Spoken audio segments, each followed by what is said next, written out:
Welcome to the show.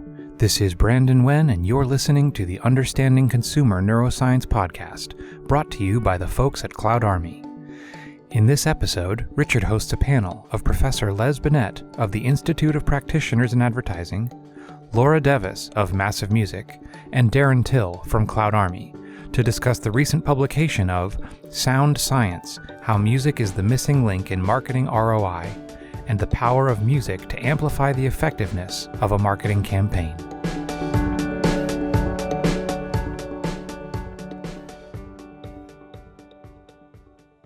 Hi, this is Richard Campbell. Thanks for listening to Understanding Consumer Neuroscience. We have an unusual show today, a panel discussion. And I'm sitting here with Darren Till, Lauren Devis, and Professor Les Binet. And I'll let you all introduce yourselves, starting with Professor. Hello, I'm Les Binet, and I'm an author, consultant, and marketing professor. I write about marketing effectiveness in particular. Great topic. Laura? Nice. Thanks for having me, Richard. I'm Laura. I work at MassiveMusic, which is a creative global music agency, and I work there as a researcher and strategist. So my day-to-day, I think, and help shape music strategies for brands, but also work on wider industry research on the effectiveness of music, which is what we're going to be talking about today. For sure. Hi, Darren. Hey, Richard. Nice to be on the podcast finally. So I'm Darren. We've got another Darren in the company, so I always have to specify that I'm Darren Jr., Darren Till. I work at CloudArmy in the client service team, a bit of business development too, and I guess my position is Director of Science and Research. So I'm particularly interested in why consumers make choices, why do they feel certain things, what do they say, on the subconscious level? And I'm very excited about this discussion today. So we have some research completed that's talking about the effectiveness of music. Who took the lead on this? Is this your story, Laura? It's from MassiveMusic. I believe so, yes. For the past, I would say, 2 years now, we have been working on a big research project alongside the IPA here in the UK, which is the Institute for Practitioners in Advertising, to really try to prove the importance of sound for brands. Mm-hmm. Our research team, as I've touched upon briefly before, we have put out other previous white papers in the past which have focused quite a lot on the link between music and brand preference, brand metrics such as brand loyalty, brand preference. This is also research that Les has done quite a lot of work in. But with this particular study that we want to talk about today, we aimed to move from brand metrics to business metrics and investigate what is the effect of music for your business. So when we talk about effect here, we're talking about revenue? Yes, exactly. We're talking about metrics such as ROMI, long and short-term business metrics, but yeah, really those hard-hitting numbers. That adding sound to ads, specifically music, will increase your revenue. Yes. Revenue is one of the key metrics we look at, but it is a little bit broader than that. Mm. So what do I mean by effectiveness? Because my whole career over the last 40 years has been about advertising and marketing effectiveness. And ultimately, that's about what drives, for commercial businesses, what drives shareholder value, which is a bit wider than revenue. We're thinking about short and long-term profit. And feeding into that, there are a number of key metrics that one might want to look at. So things like market share gains, revenue increases, but also the effects on price sensitivity and margins, and ultimately how that feeds through into profit. The reason I particularly wanted to mention that is that price effects are really important for the profitability and payback of marketing. and they're under-researched and often ignored. One of the most important ways in which brand marketing can help a company to make money is not by just selling more stuff, but selling more stuff at higher prices and therefore making bigger margins. And we've seen, relatively few cases of companies changing their brand perception to become more of a luxurious brand that you will pay a premium for. Yeah, well, it's less frequent, but having done this stuff for 40 years, I've seen a lot of them. Sure. It can be done and it's worthwhile, obviously. It can be done. It's possible to both increase volume and price simultaneously. That's the sweet spot. Anyway, that's kind of diverging off. But the resource that we're tapping into here in this research is the IPA data bank, which is one of the world's, possibly the world's biggest and best data bank on marketing effectiveness.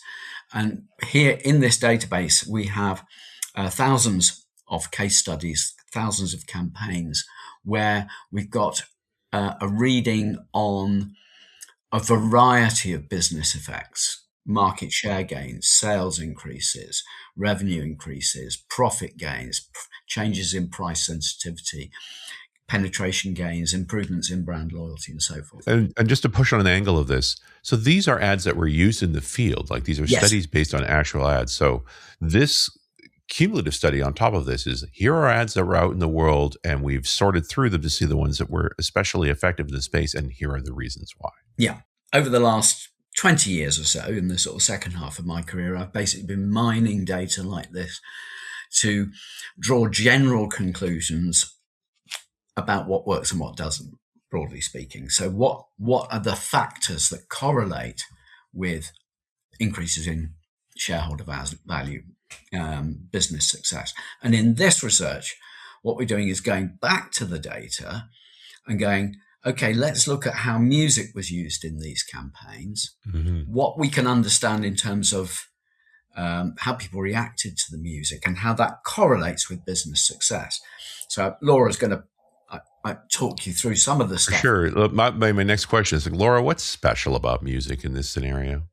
Oh, I think what is special about music is a question that everyone kind of inherently knows the answer to.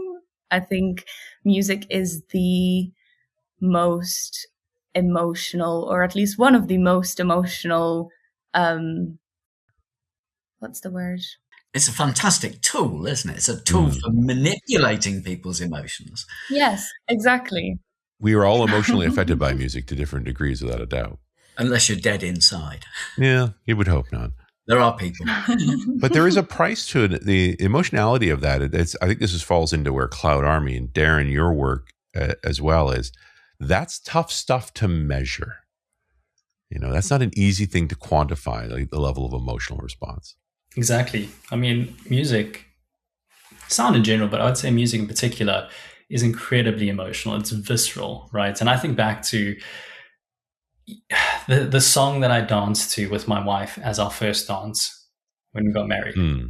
Every time I hear that song, if it plays on the radio, I get goosebumps, right? My body has a physical reaction to it. Right. That just kind of shows the power of music. And you have all kinds of things like synesthesia, where people feel music in different ways, and it's very much in this sort of like deep-seated way that it kind of moves you. And I think the other thing that's quite unique about music is that it's intangible.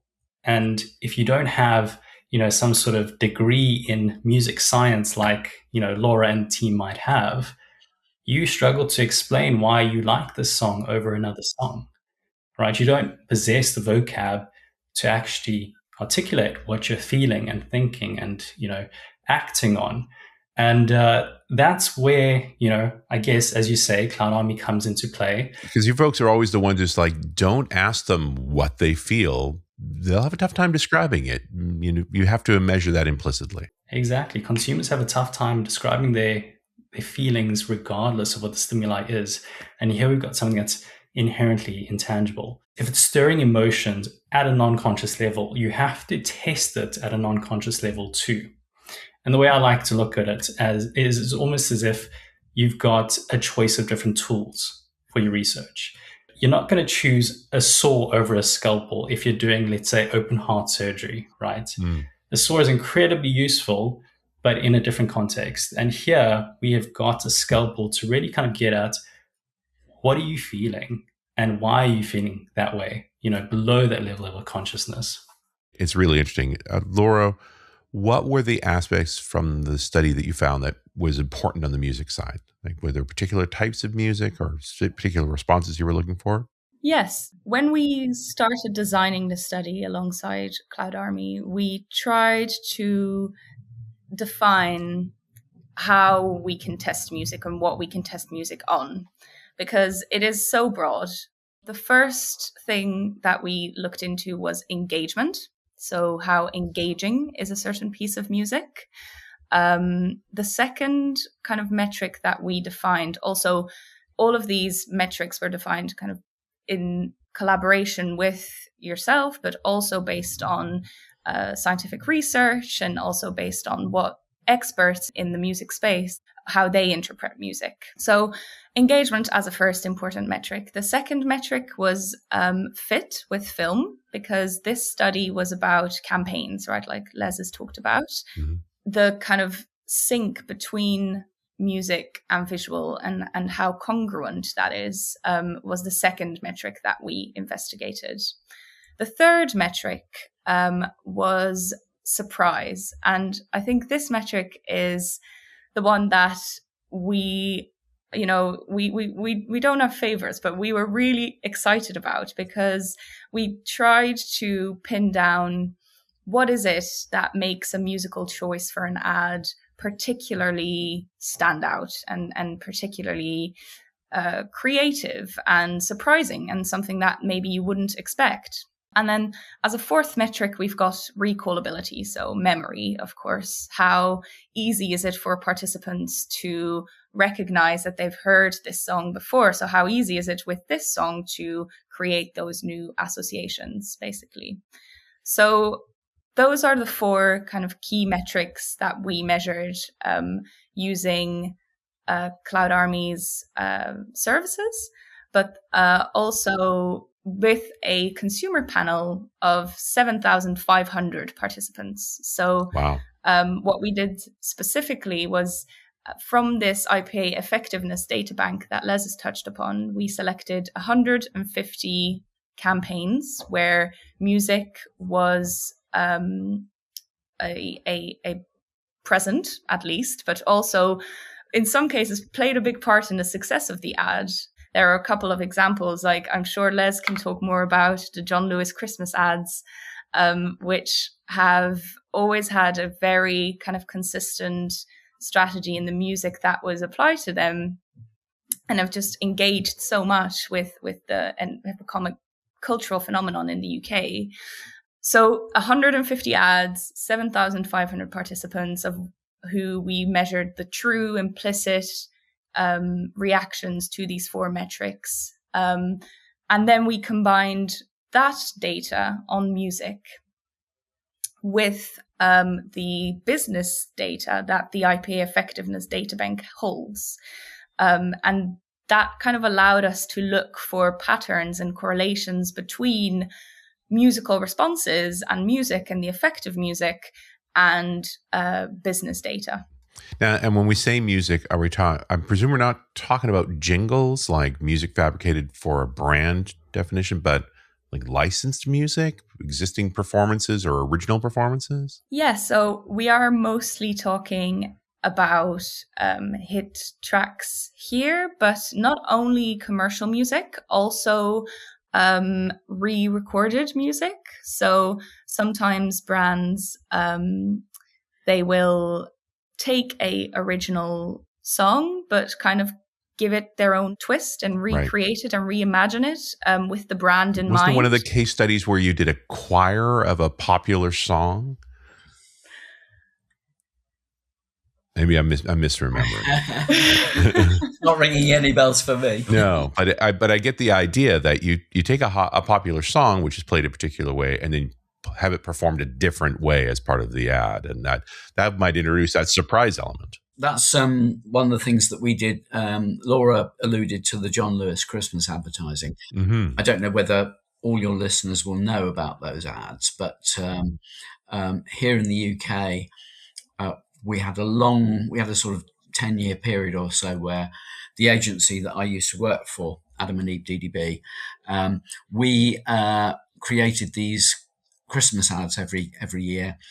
And what we would do, our little formula was to take a well-known song and re-record it in a new way. And typically what it was a song that would be known probably by people who were older, but it would be re-recorded in a modern sort of indie, typically breathy female singer was the common, right.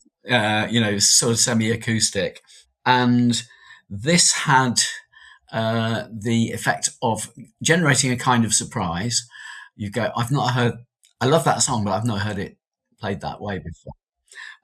It also did another thing, which was we could appeal to older people who knew the song, and at the same time, younger people who liked the younger style. Right. So there was a little bit of a, sort of trick there that we could. The young people were kind of going, well, this is a brilliant new song, and their parents were going, yeah, actually, we know I kind of know that song. So you're pressing on the nostalgia button as well as on the popular culture button at the same time. And during the course of that, we accidentally relaunched Lily Allen's career because one of the artists who we got her to re-record a song by Keane. That was one of the examples. And a fun part of the equation too, right? Because you never know which of these songs is really going to catch on. Like the ad went well, and you created a national meme. Yeah, exactly. Oh, that was really important. I mean, if I can sort of just jump into segue from talking about surprise to fame. Mm-hmm. Surprise, as Laura said, is one of the 4 key ingredients that we identified as being part of effectiveness. It's a great way to get people's attention. So if you have an ad and someone goes, "What is that music?" Then you've passed the first hurdle of effectiveness, which is getting people to pay any attention at all. Yeah, that's the most valuable thing out there today. Yeah, and when you do it really well, then you can actually go beyond getting attention to actually making the brand and the ads famous.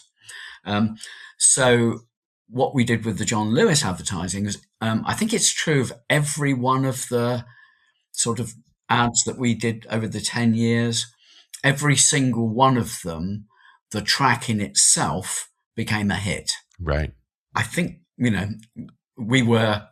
I don't even quite know how charts work in the day in the streaming. Yeah, sure. But the idea that an ad produces a single that then performs in the music business as well is kind of crazy. Not only that, in the early phase of that, when music revenues were bigger than they are, it paid for the cost of making the ad.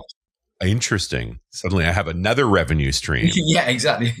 But importantly, it made people listen to the song, and that gave the ad an extra reach as audio.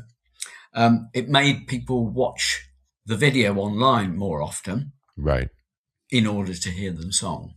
And you had a year-over-year effect here, too. I imagine folks starting to anticipate what's the new John Lewis going to be this year. Absolutely. You presumably knew that.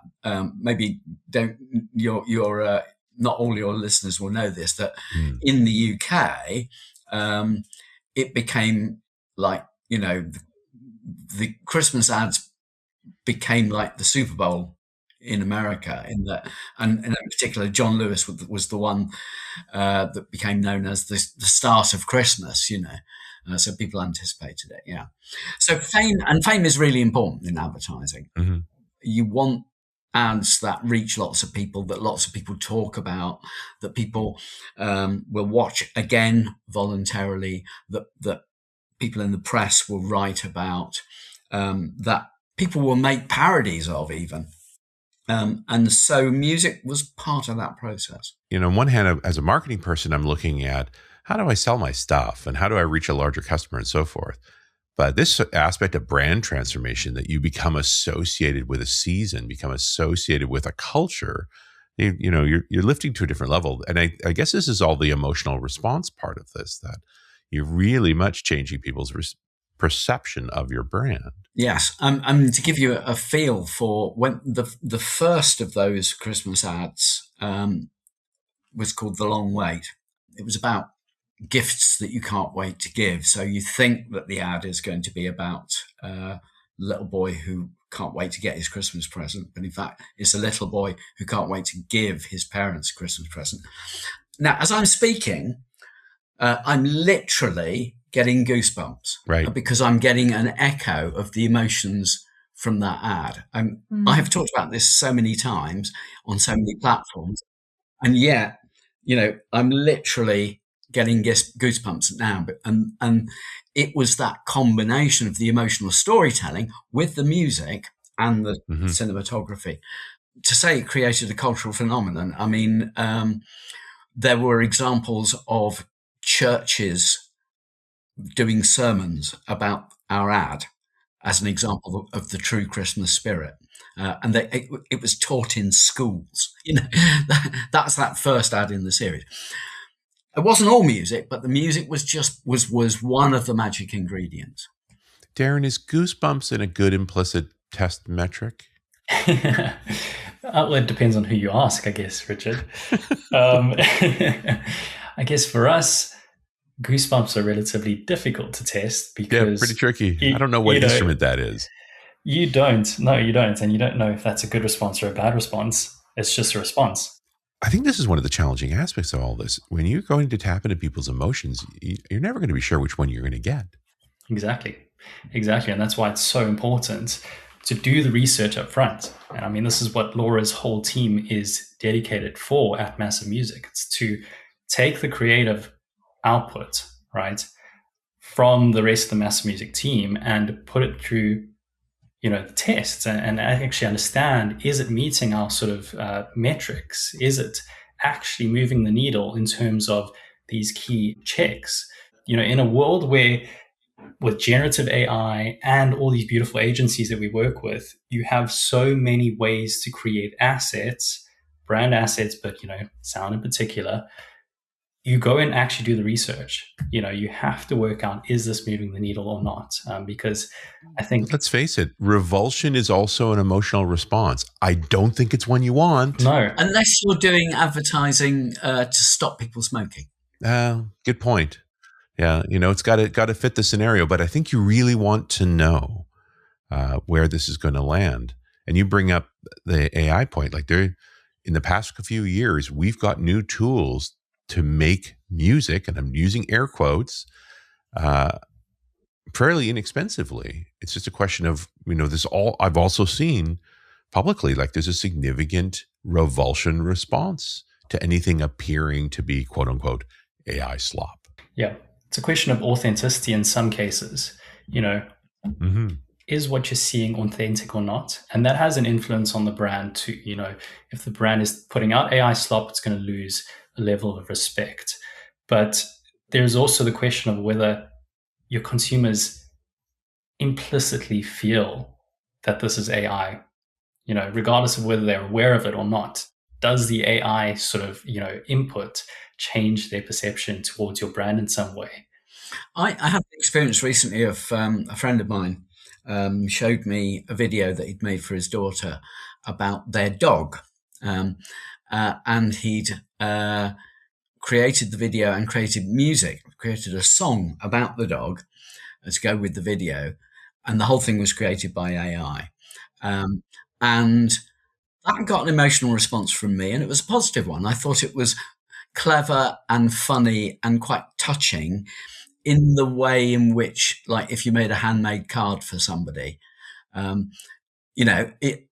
it maybe wasn't at the professional level that one would associate with a big brand. But let's not assume that AI can't generate emotional responses. I think it Well, and the case was very authentic, to use Darren's word there, that Yes. people seem to respond positively to authenticity, even no matter what tools you're using.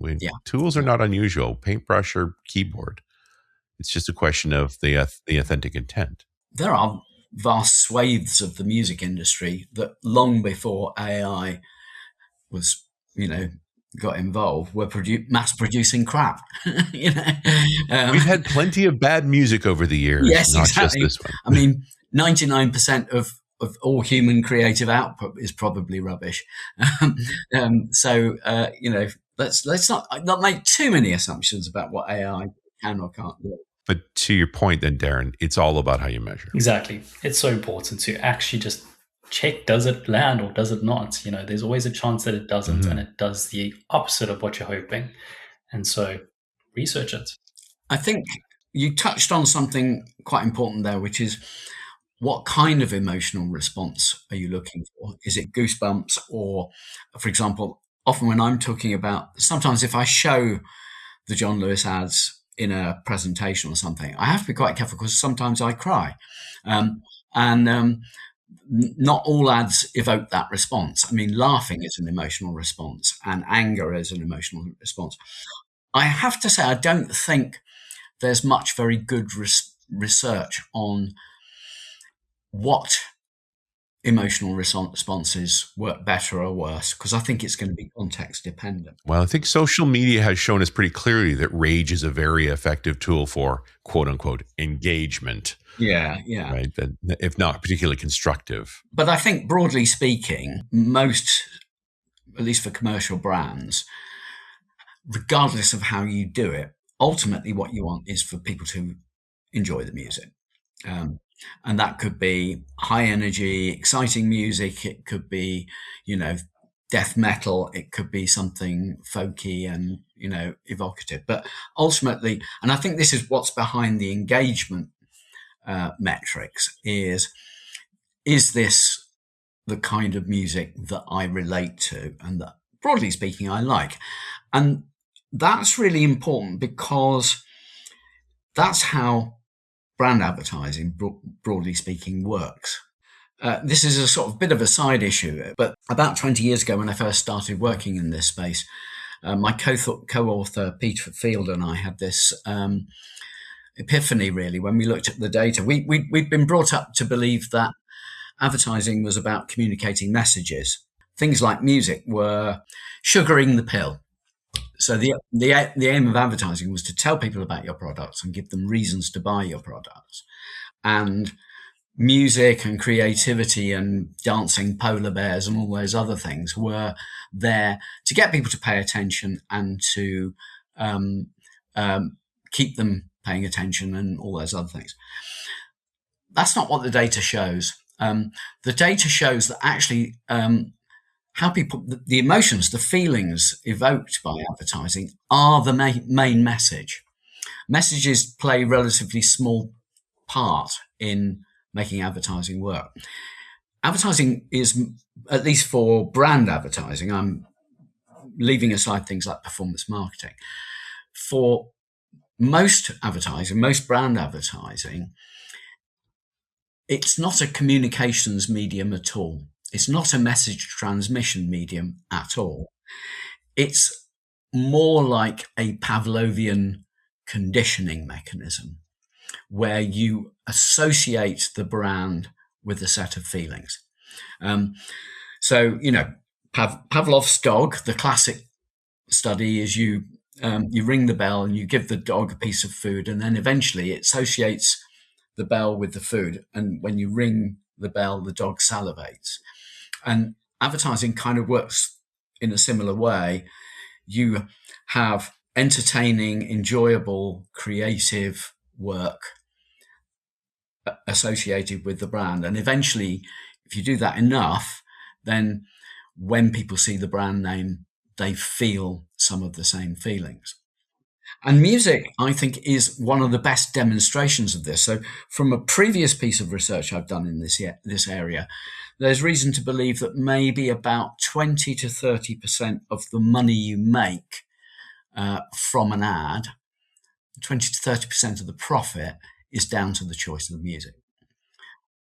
And you kind of go, this is almost like the proof that this is not a communication medium. It's an entertainment medium. Yeah, or an emotional response medium. Laura, MassiveMusic, this is the job. How do you pick a piece of music? There's a lot of factors that come into what makes a piece of music good for a particular ad for a brand. What I just want to touch up on Les's, insight about profitability and music and profitability. This is actually something we found in our study as well that we did. So this engagement metric I've talked about, and I realize I've talked about these metrics, but I haven't actually given you guys the results, Sure. the big so what, why they were effective. What did we actually find in combining all of this consumer data on music with all of this business data from the effectiveness data bank? So the more, if your piece of music in the ad is really engaging, we found that it can make ads perform up to twice as effectively. So up to double the ROMI that you would get from a non-engaging piece of music. On average, it boosts your ROMI by 32%, but in those like really high-hitting cases, it could perform up to twice as effectively. So, wow, that for us was obviously it plays into the previous research that Professor Les Binet has done so well, but it also kind of expands our understanding of, okay, if we've now dissected the music a little bit and taken that engagement metric, and we can now with confidence say how important it is. Alongside the engagement, we also find that fitting music, so if your music fits your ad really well, it can make consumers up to 7 times more likely to pay a premium price. So the business effect on the IPA side was price sensitivity. That showed that 7 times more likely relationship with highly fitting music. Willing to pay more for the same product. That fits with, as Laura said, some previous stuff that Peter Field and I found, which is that people are willing to pay more for the things that they feel warm about, the brands that they love. And this is not about a rational reason. This is an emotional response. Basically, when you feel a strong emotion towards a brand, it kind of throws reason out the window and people are willing to pay a lot more. What about the other effective metrics there, Laura? Yes, so we've talked quite a bit about surprise already, and Les has already made the relationship between surprising music and fame. So this was the relationship we found in our study. It was that surprising music can be up to 5 times more effective at driving brand fame. If we look at these 3 findings already, we can see that fit has that strong effect with price sensitivity, and surprise has this strong effect with brand fame. And we believe that fit and surprise, they can coexist. It's not necessarily a complete trade-off, but it can also be a bit of a trade-off. And it can also be, what is important for your brand, where it is today. Are you already a very famous and big brand? And would your goal be to increase prices? Then, making sure that the music you pick fits your ad and your brand perfectly might be a bigger priority than surprising to try to cut through the noise, which when you're a smaller brand who can really benefit from this like brand fame moment, to catapult it. The surprise element seems risky. Like that would be the one I'd want to be the most careful with. Yes, but it's also the most groundbreaking and creative. And for an upcoming brand, as you've implied, that's a really powerful thing. This is where you would take the risk. Exactly. And Laura, is that where the creativity comes from in what you guys are doing at MassiveMusic? It's not like you're following a formula of do this, then this, then this, and you've got a hit song. There's a lot of creativity that goes into it. I mean, maybe you can touch on that. Exactly. I think, we've touched upon AI briefly, and as we've mentioned before, AI is a great tool, but AI is trained on music, historic music, all music that's already been put out there and exists in the world. Mm-hmm. And for us to kind of create something new, you have to make sure that the people behind the tools also kind of know where they want to go, and a certain idea and a certain creative concept passes through not only many tools but also many people's brains, and that's how the best ideas form, really. So yeah, our process at MassiveMusic, the music selection and music creation, it goes through a lot of rounds. Like, we are quite proud that our development process is pretty elaborate, although timelines don't always allow for that elaborateness, but we still try to be as thorough as we can in every brief we get, to make sure that we have looked at the brand and this campaign and this ask from every possible angle, and then therefore we create or help you choose the best possible track for your brand in this moment with this campaign. Sure. And Darren, this is where the implicit testing come in to say, this is the surprise we want, that we're getting it and it's constructive to the goal. Yeah, exactly. And I mean, I'm gonna ask Laura a question which I've never really asked before, but I've always had a hunch about.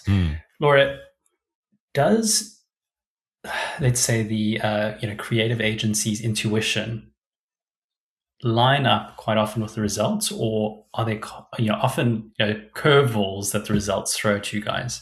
Oof, big question. I've seen both multiple times. So I've seen when we've tested both bespoke assets or licensed tracks, hit tracks for campaigns. Mm-hmm. There are some cases where the team is already very aligned on what they think is the best choice and the data confirms it, and then that's great. We've also seen cases where the data tells a different story, and I think especially with music, which is so subjective and quite often in the creative process is something that different people, different stakeholders have quite different ideas about. I think the data and the work we do and testing the music with their consumers is very often a very handy information to bring into the room, right? Because I also don't want to say data is king and whatever the data tells us is 100% what we have to do. I think it's just another information source that can tell us a lot about what is going to resonate best with the audience. Right. So it's less about stifling the creativity, but more about having data points to support the creativity, to decide, how do we optimize this? Where do we take it? Exactly. And I think with music choices and creativity, it is often quite difficult it can be quite difficult to get to a consensus on it. So when a choice for music might be surprising for a CMO who's making a choice about it, and they might think, "Oof, I'm not sure if this is going to work." This report, showing that this surprise can be a really, really powerful thing for a brand, can give a little bit of peace of mind and can also just lift creative choices and creativity. I think it is a difficult balancing act in some ways because, for instance, there surprise and fit. there can be a tension there. Well, they seem to be almost in opposition, right? If it fit perfectly, then it wouldn't be a surprise. Yeah, exactly. For a given ad, for a given brand, there would be music tracks which would be the obvious fit, and those are going to be the least surprising. Equally, one can come up with a surprise, but it may be a surprise that doesn't fit. And remember the other one, engagement. You've got this triangle: fit, surprise, and engagement. It's quite easy to come up with ads that are surprising, but they don't fit the brand, and people don't like them. Right. Squaring that circle, in an ideal world, you want something that's a surprise, and then, wow, why didn't I realize that all along? It's kind of like naturally fits, but not obviously. And that's quite hard to do. Right. But agencies don't always get it right. And I can think of an example from my own agency. We made an ad for Volkswagen, and we used a hip hop track. The ad was called Last Tango in Compton, and it featured a couple of young tango artists doing a very sort of contemporary tango to this hip hop track. So it was definitely surprising. Very, it was not the obvious choice. But two problems. One, and the key to understanding this is that people who buy new cars are old. The average new car buyer in the UK is about 60 years old, I think. Young people do not buy new cars. People who work in advertising agencies forget that, because people who work in advertising agencies are young. So they thought they got a really great, surprising new track. And they had. The trouble is that the 60-year-olds who buy a Golf hated the track and didn't feel it fitted the brand, and it bombed. Interestingly, some member of the public took the ad, uploaded it to YouTube, and put a different music track on it, put Philip Glass on it. And the YouTube video got lots of likes.